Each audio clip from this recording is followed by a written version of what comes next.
ਸਤਿ ਸ਼੍ਰੀ ਅਕਾਲ ਜੀ। News Asia Punjabi ਦੇਖ ਰਹੇ ਹੋ ਤੁਸੀਂ ਤੇ ਮੈਂ ਹਾਂ ਕੁਲਵੰਤ ਸਿੰਘ। ਮੈਂ ਔਰ ਡਾਕਟਰ ਅਵਧੇਸ਼ ਪਾਂਡੇ ਇੱਕ ਵਾਰ ਫੇਰ ਇੱਕ ਨਵੀਂ ਵਿਚਾਰ ਚਰਚਾ ਦੇ ਨਾਲ ਤੁਹਾਡੇ ਰੂਬਰੂ ਹੋਏ ਹਾਂ।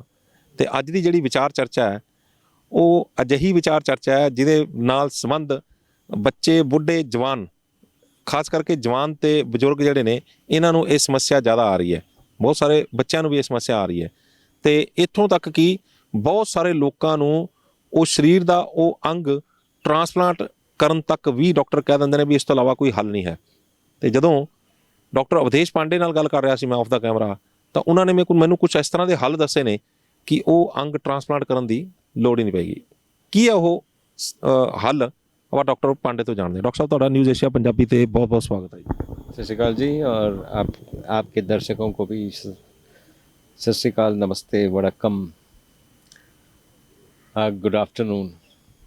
डॉक्टर साहब आपको भी सत श्रीकाल। डॉक्टर साहब, आपने अभी आप एक पेशेंट से बात कर रहे थे तो मेरे को आइडिया आया कि ये बात जो है वो पब्लिक तक पहुंचनी चाहिए। घुटनों की प्रॉब्लम जो है वो घुटने बदलने की नौबत जो है वो आज हर दूसरे व चौथे उस व्यक्ति को बोल दिया जाता है जिसको घुटनों की में पेन हो रही है या उसमें थोड़ी बहुत भी प्रॉब्लम आ रही है, जिसमें गैप कम हो जाता है या कुछ भी होता है। तो जब आपने 3-4 एक्सरसाइजेज उनको बता रहे थे तो मेरे मन में एक घंटी बजी कि ये पब्लिक तक पहुंचनी चाहिए। तो सबसे पहले ये बताइए कि घुटने जो हैं वो शरीर के पूरे शरीर का भार जो अपने बोल सकते हैं कि कंधों पे लिए घूम रहे हैं, तो उसमें प्रॉब्लम आने की वजह क्या होती है? घुटने की बढ़तर बता दीजिए और उसके बाद प्रॉब्लम बता दीजिए। देखिए, अगर आप एवोल्यूशन के क्रम में देखेंगे एमीबा से लेकर मैन तक, तो पहले 4 पैर पे चलते थे, होते होते हम 2 पैर पे चलने लगे और 2 हाथ हमारे फ्री हो गए ताकि हम और भी टेक्निकल काम कर सकें। तो एक बात याद रखने वाली है कि घुटने आपका भार सह रहे हैं। ऊपर वाले ने घुटने 100 साल के लिए बनाए हैं। आपने पेट निकाल के और वो करके इतना मोटे होके अगर उस पर डबल भार डाल लिया तो 50 साल में घुटने खराब हो जाएंगे। बड़ा सिंपल कैलकुलेशन है ये। तो पहली बात, जैसे मैं हमेशा बोलता हूँ, ज़ुबान पे लगाम वो बड़ा ज़रूरी है। दूसरा, ज़ुबान पे लगाम के बाद भी कई लोग वेट उनका कम नहीं हो पाता है। उसका सबसे बड़ा कारण ये है कि वो हर आधे घंटे पे कुछ ना कुछ खाते हैं, और हर आधे घंटे पे खाने का कुछ इस तरह है कि बॉडी इंसुलिन पैंक्रियास से निकालती है। इंसुलिन का काम है ब्लड में से शुगर को लेके सेल में डालना। सिर्फ इतना ही काम नहीं है, वो तो खैर नहीं कर पाती है डायबिटिक्स में, इंसुलिन रेजिस्टेंस कहते हैं उसको। उसका दूसरा काम है, it's a growth factor, it's a potent growth factor. तो शरीर को, पेट को भी बढ़ाएगी, मुंह को भी बढ़ाएगी और शुगर को भी बढ़ाएगी। अगर कोई ट्यूमर है तो उसको भी बढ़ाएगी, उसका काम है ये। तो ये जो सेकंड फैक्टर है इंसुलिन का, ये ज़्यादातर लोगों को पता नहीं, उनको पता नहीं। और ये पैंक्रियास से तब जैसे ही निकलता है, जैसे ही आपने कोई जूस पी लिया, फट से निकल जाएगा इंसुलिन। और बॉडी को 7.5 घंटे लगते हैं इंसुलिन को मेटाबोलाइज करने में। तो फिर 7.5 घंटे के बीच में आपने कुछ ले लिया, फिर इंसुलिन निकल गया, फिर 7.5 घंटे टल गए। मतलब हम पूरा दिन में मौका नहीं देते हैं बॉडी को कि वो, इसलिए फेस बड़ा हो जाता है, पेट बड़ा हो जाता है और वेट लूज़ नहीं होता है। जितने डाइटिशियन के पास लोग ये जाते हैं वेट लूज़ करने के लिए, मैंने देखा है ज़्यादातर 2-4 किलो कम होगा, उसके बाद कम नहीं होगा। उसको वो लोग ज़िद्दी फैट बोलते हैं। वो ज़िद्दी फैट वगैरह कुछ नहीं है। बात यह है कि एक तो knowledge of what is happening and the process how to do it, very simple. आप देखिए, ज़्यादातर लोग, जैसे वो पेशेंट ही थी, ये लोग वेट लॉस का कंप्लेन करते हैं, जबकि ज़्यादातर लोगों का वेट गेन का कंप्लेन है।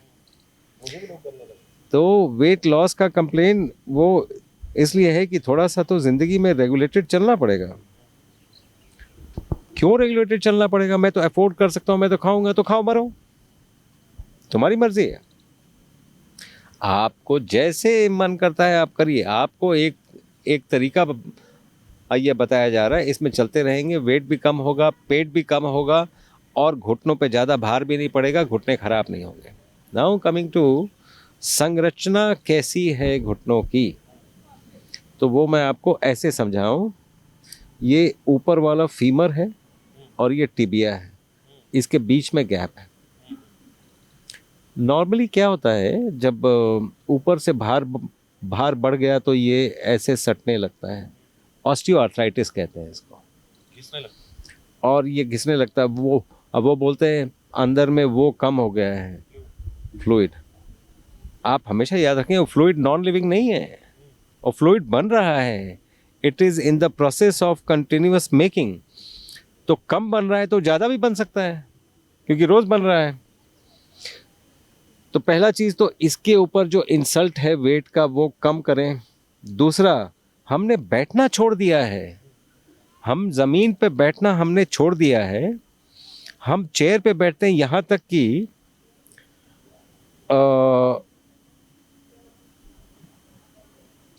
मतलब पॉटी करने भी जाते हैं तो चेयर पे ही बैठते हैं। हम पहले इंडियन स्टाइल में बैठते थे, उसमें ये जो क्वाड्रिसेप्स मसल्स हैं, ये इसको खींच के रखते हैं ऊपर, क्योंकि टोन्ड होते हैं। अगर आपने नीचे बैठना ही छोड़ दिया तो ये लूज हो जाएंगे और ये आ जाएगा। इसके ऊपर से सोने में सुहागा आपका वेट। तो दोनों करना पड़ेगा, वेट भी कम करना पड़ेगा और इस मसल को एक्सरसाइज भी करना पड़ेगा, ताकि आपका कम से कम ये गैप बढ़ सके और इसमें अपने आप फ्लूइड बन जाएगा। कोई बाहर से स्टेरॉइड लगाने की जरूरत नहीं पड़ेगी। ग्रीस कम हो गई, घुटनों में ग्रीस खत्म हो गई। और वो ग्रीस नहीं है, प्लीज। हम कार से कभी भी बॉडी की तुलना ना करें, ये भगवान का इंसल्ट है। कार इंसान ने बनाया है, ये बॉडी भगवान ने बनाया है। हम कभी तुलना नहीं कर सकते और करनी भी नहीं चाहिए। तो ये एक क्वांटम बॉडी है और क्वांटम मैकेनिक्स से काम करती है और क्वांटम बायोलॉजी से चलती है। ना ये कार है, ना ये कार के इंजन की तरह चलती है, ना हमारी सोच के बहुत बियॉन्ड है बॉडी।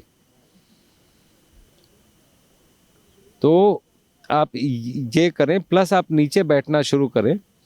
अगर और कुछ ना समझ में आए तो दोनों उल्टा कान पकड़ के 20 बार उठक बैठक रोज कर लें, तो आप देखेंगे कम से कम आपके ये मसल्स जो कमजोर थे वो 20 दिन में ही स्ट्रांग हो जाएंगे। ये उल्टा कान पकड़ के क्यों? हाँ, उल्टा कान पकड़ के इसलिए कि आप ये कान पकड़ के जब आप बैठेंगे तो आप बहुत ज़्यादा प्रेशर नहीं लगाते हैं, और इस पे जब बहुत प्रेशर लगाएंगे तो वेगस नर्व स्टिमुलेट हो जाता है। तो हमारा पर्पस है, जब आप कान पकड़ ही रहे हैं तो क्यों ना वेगस नर्व को भी स्टिमुलेट कर लिया जाए और हेल्थ ठीक कर लिया जाए, रादर देन। तो ये पर्पस है।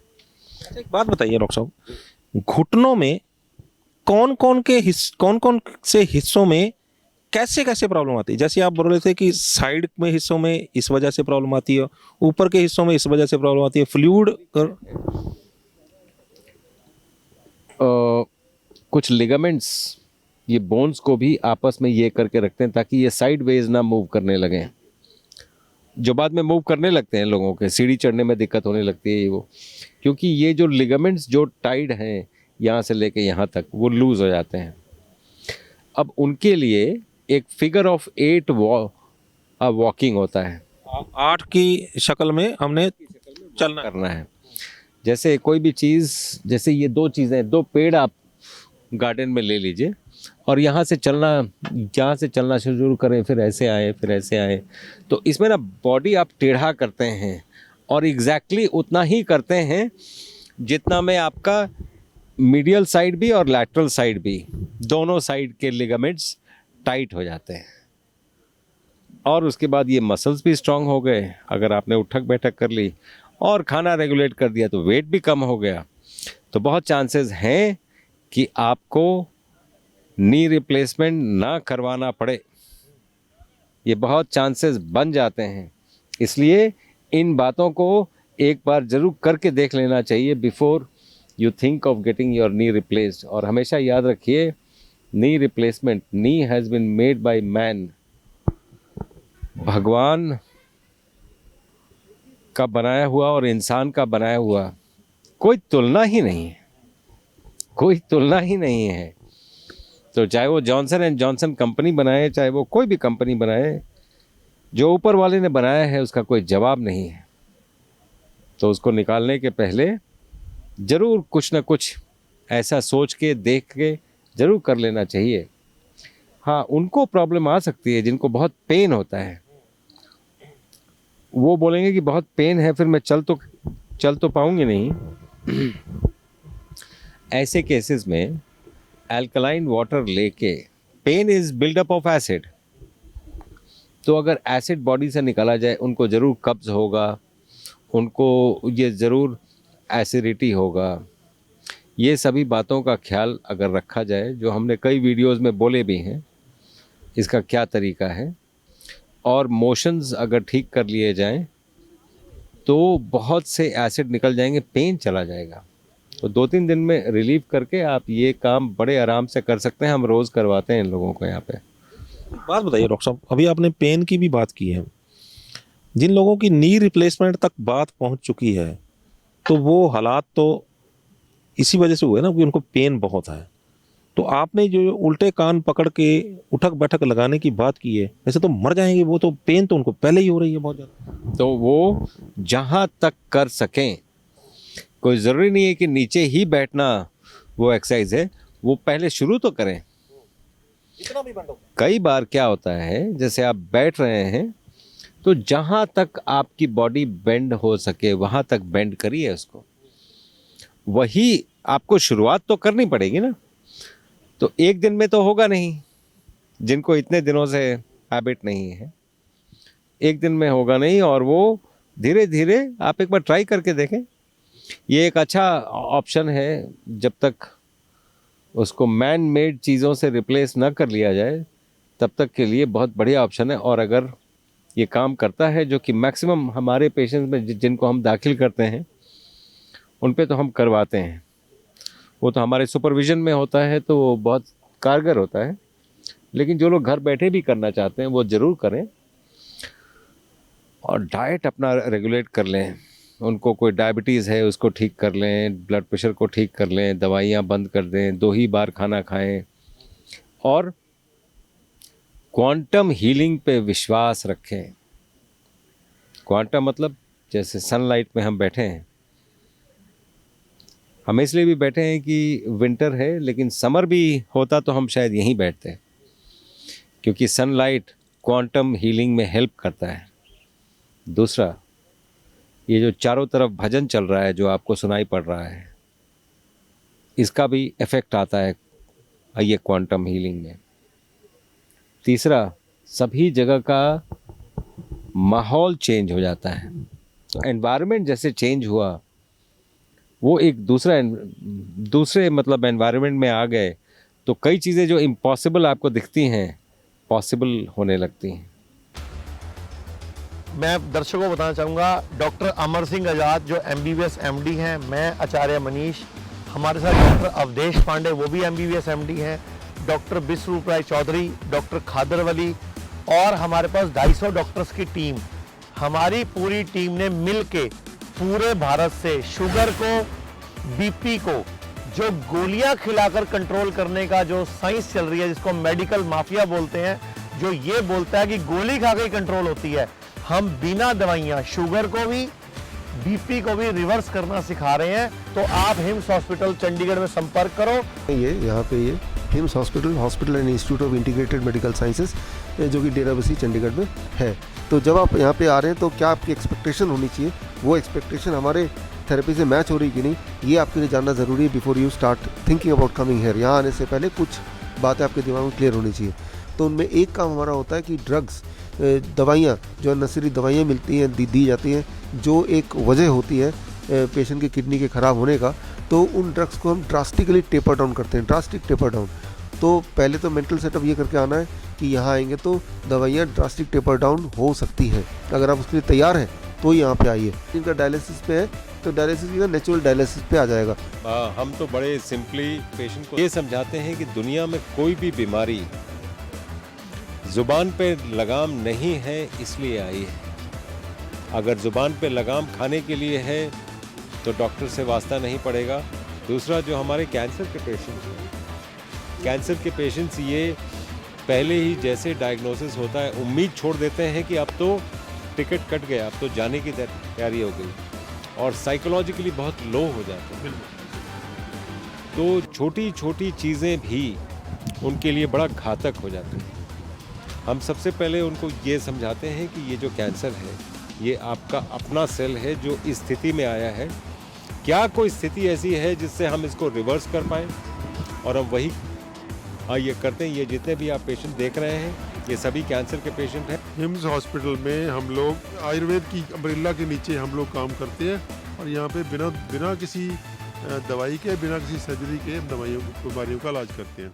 लीवर रोग, किडनी रोग, heart, psoriasis, cancer, leucoderma, BP, sugar, thyroid, मोटापा, घुटनों का दर्द, क्या आप भी हैं इन जैसी किसी भी लाइलाज बीमारी से परेशान? तो अब आपको चिंता करने की कोई आवश्यकता नहीं है, क्योंकि हम लेकर आए हैं हिम्स के नाम से दिल्ली व चंडीगढ़ के अंदर 2 बड़े हॉस्पिटल हैं, जहां पर आपके खाने पीने रहने की सुविधा के साथ साथ एक ही छत के नीचे Ayurveda, panchakarma, naturopathy, homeopathy, allopathy व आहारीय चिकित्सा के माध्यम से आपकी बीमारी का सही समय पर सही समाधान किया जाता है। अगर आप भी चाहते हैं अपनी बीमारी का सही समाधान सही समय पर पाना, तो आप हमारे हिम्स हॉस्पिटल में आकर भी अपनी बीमारी का इलाज करवा सकते हैं।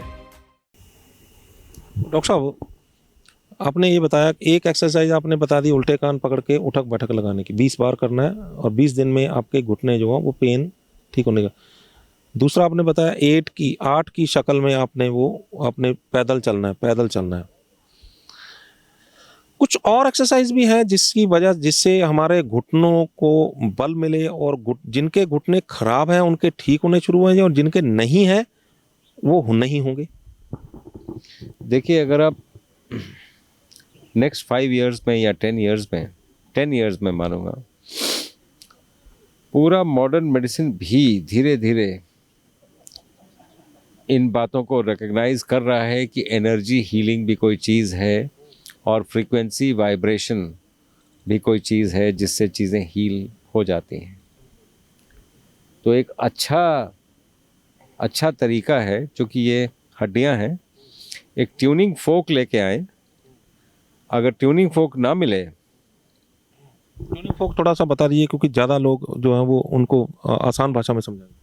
ट्यूनिंग फोक ही बोलते हैं उसको। वो एक यूं ऐसे करके होता है, और वो ट्यूनिंग फोक ही बोलते हैं उसको।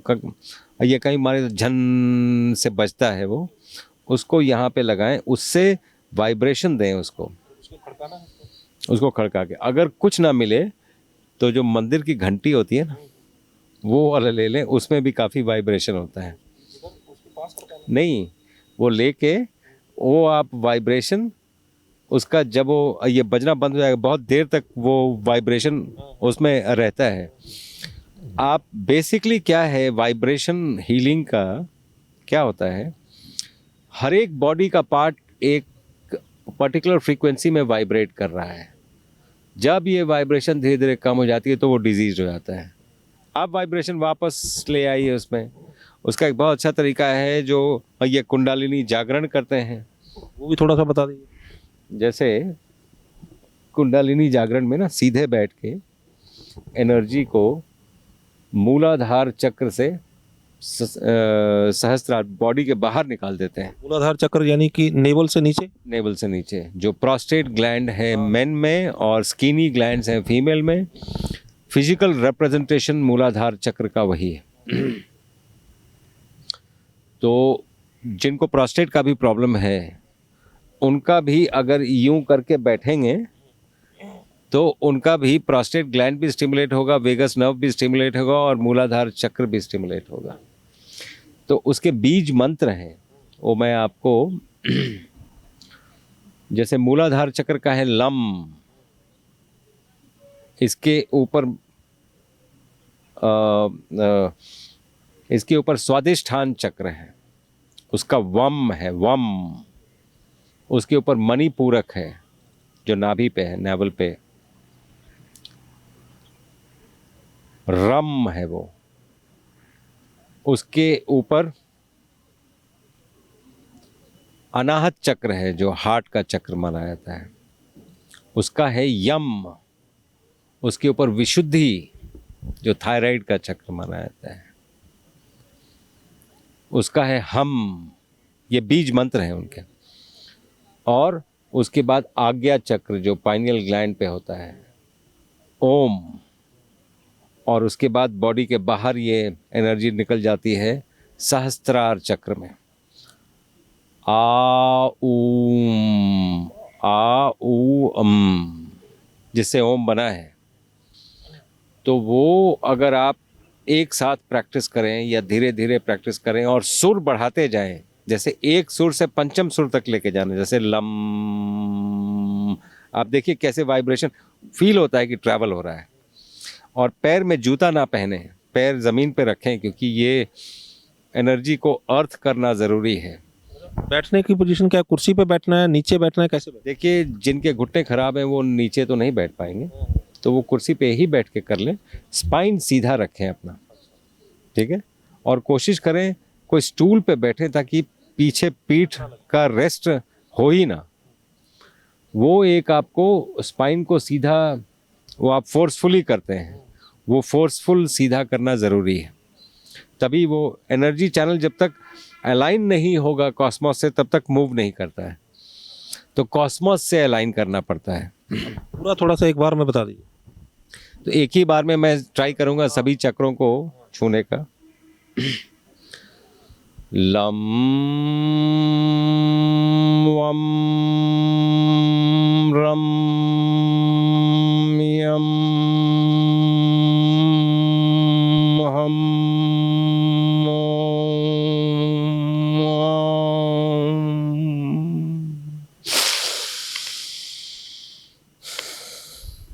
एक ही सांस में करना है? नहीं, मैं थोड़ा योगी हूँ इसलिए मैं तो कर पाऊंगा। बाकी लोग एक एक ये करके ही करें तो ज़्यादा अच्छा है।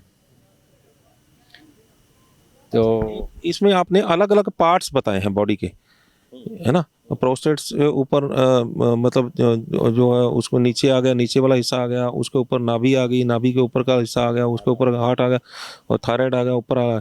इन सभी ऑर्गन्स की जितनी भी डिजीज होंगी वो निकल जाएंगी? नहीं, आप देखें ये एनर्जी चैनल्स हैं जो आपको वाइब्रेशन वहाँ पे पहुँचा रहे हैं। और ये आयुर्वेद में डिस्क्राइब्ड है इड़ा, पिंगला और सुषुम्ना। ये जो मैं आपको बात बोल रहा हूँ, ये सुषुम्ना नाड़ी है। सुषुम्ना सुषुप्ति में रहती है, मतलब it is in dormant stage, sleeping stage. इसीलिए कुंडलिनी का जो सांप है वो मूलाधार चक्र में रहता है, उसी को तंग करता रहता है। मूलाधार चक्र क्या रिस्पॉन्सिबल है? सर्वाइवल का है। Eating, meeting, mating and cheating. तो जो लोग सिर्फ खाने में विश्वास रखते हैं, eating, meeting, mating and cheating, तो वो सिर्फ मूलाधार चक्र में ही जी रहे हैं।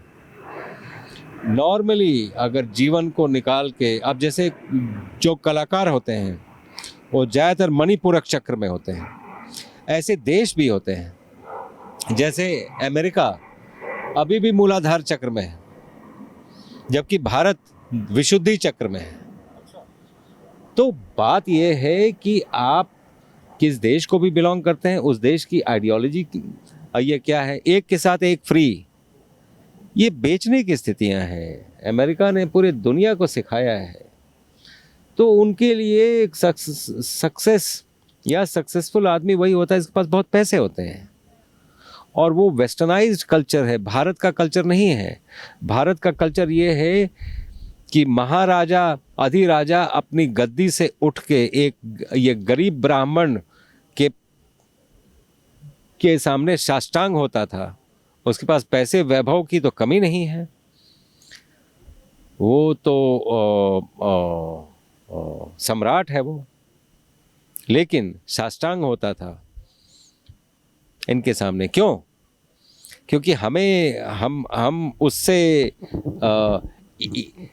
इकोनॉमिक वे में किसी को देखते नहीं। हम भारत के वासी हैं, हम भारतीय हैं, और इसीलिए भारत के लोग कम से कम वेस्टर्नाइज्ड कल्चर ना अपनाएं। और वो क्योंकि उनको एक तो ये जो मैं आपको बातें बता रहा हूँ, ये सूक्ष्म शरीर की बातें हैं जो मॉडर्न मेडिसिन नहीं समझती है।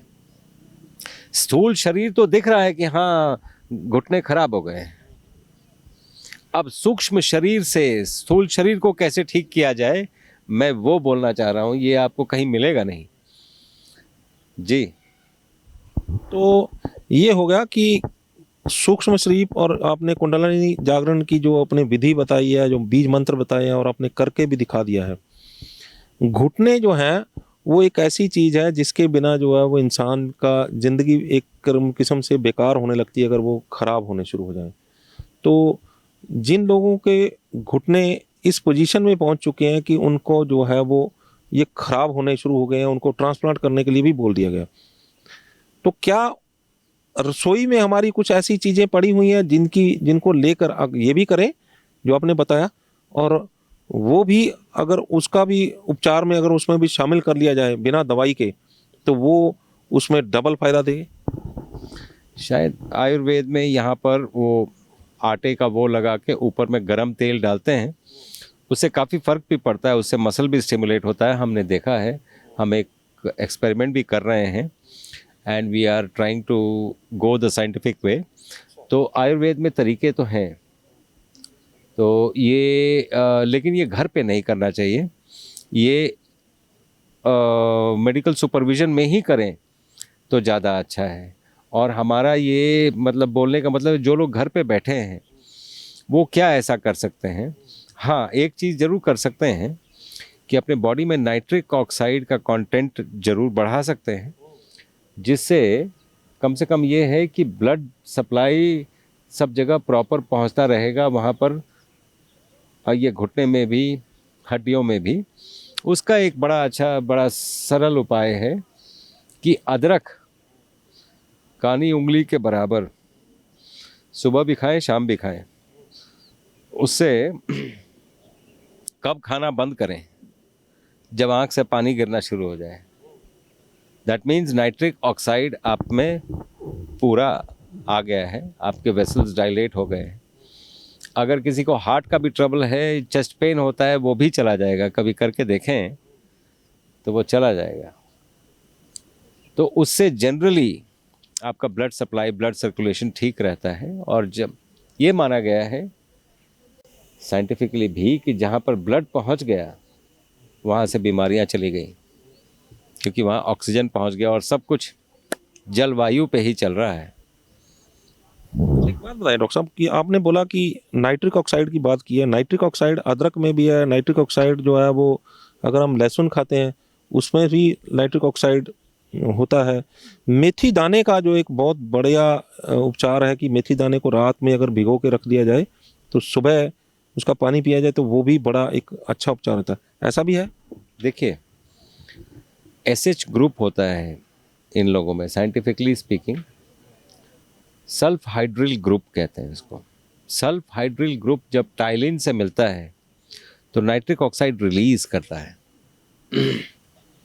जैसे आप अगर ब्लैक पेपर पे देखेंगे, ब्लैक पेपर और वाइट पेपर भी लोगों को बहुत आइडिया नहीं है कि ब्लैक पेपर क्या होता है, वाइट पेपर क्या होता है। काली मिर्च को ब्लैक पेपर कहते हैं, that is an unripe fruit. वही फ्रूट जब राइप हो जाता है तो वाइट पेपर कहते हैं उसको।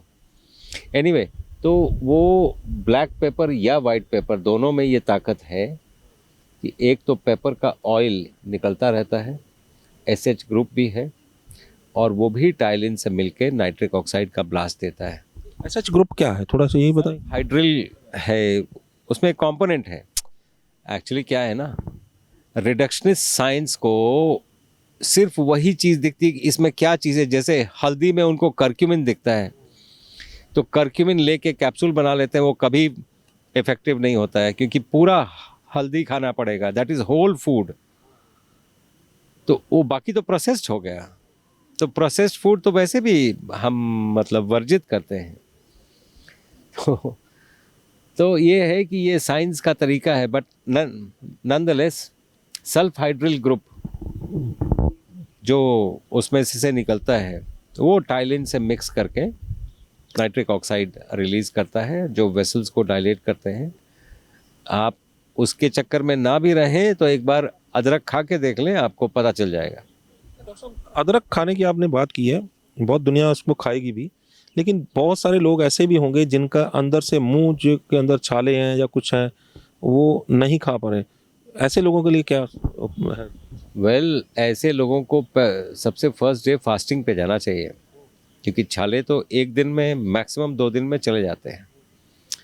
और रॉ फूड पे अगर एक दिन और रहें, एक दिन फास्टिंग कर लें, एक दिन रॉ फूड कर लें, दोनों दिन 4-5 लीटर पानी पी लें, गर्म पानी पीते रहें या ल्यूक वार्म पानी पीते रहें, छाले वगैरह तो चले जाएंगे। इससे खाने से भी छाले हो जाते हैं? वो बहुत सेंसिटिव स्किन, वो स्मोकर्स में हो सकता है, जो पान खाते हैं उसमें हो सकता है, जो पान पराग खाते हैं उसमें हो सकता है। ये सब छोड़ना पड़ेगा, तब जाके स्किन नॉर्मल होगी, और बहुत जल्दी नॉर्मल होती है। वैसे पान पराग छोड़ने वाले उनको 1 वीक में दिखने लगता है कि सब चीज़ें रिवर्स हो रही हैं। तो ये हो गया। अभी अपने ये घुटनों को ट्रांसप्लांट होने से बचाने के लिए बहुत कमाल की जानकारियां दी हैं। कुछ जाते जाते घुटनों के लिए कुछ टिप ऑफ द इंटरव्यू देना चाहेंगे? मैं फिर से रिपीट करूंगा, घुटने आपका भार सह रहे हैं, ऊपर वाले ने 100 साल के लिए बनाए हैं। इतना भार न डाल दें कि 50 साल में घुटने खराब हो जाए, और उसको घुटनों को ऊपर वाले का वरदान माने रादर देन अभिशाप। क्योंकि जब पेन होने लगता है तो लोगों को लगता है ये तो अभिशाप है। उस अभिशाप को वरदान में कैसे चेंज करें ये आपके हाथ में है, जो मैंने आपको बताया। डॉक्टर साहब एक बात बताएं, एक फौजी 20 फुट की ऊंचाई से नीचे जंप करता है, उसके घुटने को कुछ नहीं होता, वो भाग जाता है, और एक इंसान चल भी नहीं पाता, वजह क्या है? ट्रेंड और अनट्रेंड बॉडी होती है, और ये जो शॉक अब्जॉर्बिंग, वो जो उसमें फ्लूइड है वो शॉक अब्जॉर्बिंग के लिए ही है, लेकिन हम पक्के पे चलते हैं, फौजी ग्राउंड में चलता है। जो बुयेंसी पक्का देती है वो घुटनों को ख़राब करती है। ग्राउंड पे चलने वालों के घुटने ख़राब नहीं होते हैं, क्योंकि मिट्टी जो है, मिट्टी माँ है, वो जो अंदर से बुयेंसी देती है, शॉक अब्जॉर्ब्ड बुयेंसी देती है। तो ये मिट्टी का इम्पोर्टेंस है। जो लोग ज़्यादा मिट्टी में गंदगी ये ढूंढते हैं, उनको ये बात ज़रूर जानना चाहिए कि ये मिट्टी ही है, अगर ये मिट्टी ना रही तो हम ना रहें। क्या बात है, बहुत धन्यवाद। आपने पूरे विस्तार से हमारे दर्शकों को एक ऐसी जानकारी दी है जिनकी वजह से, जिस तकलीफ़ की वजह से घर बैठे हर दूसरा या तीसरा इंसान जो है वो तकलीफ़ में है और वो इलाज ढूंढ रहा है, अलग अलग तरह की दवाइयाँ खा रहा है, उल्टे रिएक्शन हो के बॉडी के अंदर जो है वो उसके साइड इफ़ेक्ट निकल के और बीमारियाँ उसके पल्ले पड़ रही हैं, और आपने ऐसी जानकारी दी है कि वो घर बैठे ही सबको ठीक कर पाएगा। आपका बहुत बहुत धन्यवाद। Thank you. So doctor Avadhesh Pandey, ਤੁਸੀਂ ਦੇਖਿਆ ਵੀ ਹਰ ਵਾਰ ਦੀ ਤਰ੍ਹਾਂ ਡਾਕਟਰ ਅਵਧੇਸ਼ ਪਾਂਡੇ ਦੀ ਇਹ ਜਾਣਕਾਰੀ ਸਾਰਿਆਂ ਨਾਲੋਂ ਵੱਖਰੀ ਹੈ। ਇੱਕ ਵੀਡੀਓ ਦੇ ਵਿੱਚ ਇੱਕ ਜਾਣਕਾਰੀ ਦਿੰਦੇ ਹੋਏ ਇਹ ਪਤਾ ਨਹੀਂ ਹੋਰ ਕਿੰਨੀਆਂ ਜਾਣਕਾਰੀਆਂ ਨਾਲ ਦੇ ਦਿੰਦੇ ਨੇ, ਔਰ ਇੱਕ ਜਾਣਕਾਰੀ ਇੱਕ ਵੀਡੀਓ ਦੇ ਵਿੱਚ ਹੀ ਕਈ ਰੋਗ ਠੀਕ ਕਰਨ ਦਾ ਜਿਹੜਾ ਉਹ ਇਲਾਜ ਮਿਲ ਜਾਂਦਾ। ਉਹ ਉਸ ਚੀਜ਼ ਨਾਲ ਉਹ ਰੋਗ ਤਾਂ ਠੀਕ ਹੋਏਗਾ ਜਿਸ ਚੀਜ਼ ਲਈ ਅਸੀਂ ਵੀਡੀਓ ਬਣਾਈ ਹੁੰਦੀ ਹੈ, ਲੇਕਿਨ ਉਹ ਅਗਰ ਬੰਦਾ ਉਸ ਚੀਜ਼ ਦੀ ਉਸ ਰੈਮੇਡੀ ਨੂੰ ਅਪਣਾਉਂਦਾ ਹੈ ਤਾਂ ਉਹ ਹੋਰ ਪਤਾ ਨਹੀਂ ਕਿੰਨੇ ਰੋਗ ਜਿਹੜੇ ਬਾਡੀ ਚੋਂ ਨਿਕਲ ਜਾਂਦੇ ਨੇ, ਕਿੰਨਾ ਕੁਝ ਬਾਡੀ ਦਾ ਜਿਹੜਾ ਉਹ ਤੰਦਰੁਸਤ ਹੋ ਜਾਂਦਾ। ਉਮੀਦ ਕਰਦੇ ਹਾਂ ਕਿ ਇਹ ਤੁਹਾਨੂੰ ਵੀਡੀਓ ਪਸੰਦ ਆਈ ਹੋਵੇਗੀ, ਤੇ ਜੇ ਵੀਡੀਓ ਪਸੰਦ ਆਈ ਹੈ ਤਾਂ ਇਸ ਨੂੰ ਵੱਧ ਤੋਂ ਵੱਧ ਸ਼ੇਅਰ ਕਰ ਦਿਓ, ਕਿਉਂਕਿ ਗੋਡਿਆਂ ਦੀ ਪ੍ਰੋਬਲਮ ਤੋਂ ਬੜੀ ਦੁਨੀਆ ਪੀੜਿਤ ਆ। ਅੱਜ ਕੱਲ੍ਹ ਜੇ ਆਪਾਂ ਇਹ ਕਹਿ ਲਿਆ ਜਾਵੇ ਕਿ ਜ਼ਿਆਦਾਤਰ ਲੋਕ ਗੋਡਿਆਂ ਦੀ ਪ੍ਰੋਬਲਮ ਤੋਂ ਪੀੜਿਤ ਨੇ ਤਾਂ ਇਹਦੇ 'ਚ ਕੋਈ ਝੂਠ ਨਹੀਂ ਹੋਵੇਗਾ। ਤੇ ਜੇਕਰ ਇਹ ਵੀਡੀਓ ਦੇਖ ਕੇ ਕੁਝ ਚੰਦ ਲੋਕ ਵੀ ਇਸ ਦਾ ਫਾਇਦਾ ਲੈ ਕੇ ਠੀਕ ਹੁੰਦੇ ਨੇ ਤਾਂ ਅਸੀਂ ਸਮਝਾਂਗੇ ਕਿ ਇਸ ਵੀਡੀਓ ਨੂੰ ਬਣਾਉਣ ਦਾ ਮਕਸਦ ਕਾਮਯਾਬ ਰਿਹਾ। ਸਾਡੇ ਚੈਨਲ ਨੂੰ ਸਬਸਕ੍ਰਾਈਬ ਕਰਨਾ ਨਾ ਭੁੱਲਿਓ। ਅਗਲੀ ਵਾਰ ਫਿਰ ਹਾਜ਼ਰ ਹੋਵਾਂਗੇ ਇੱਕ ਨਵੇਂ ਮੁੱਦੇ, ਇੱਕ ਨਵੇਂ ਮਹਿਮਾਨ ਦੇ ਨਾਲ। ਉਦੋਂ ਤੱਕ ਮੈਨੂੰ ਦਿਓ ਇਜਾਜ਼ਤ। ਧੰਨਵਾਦ।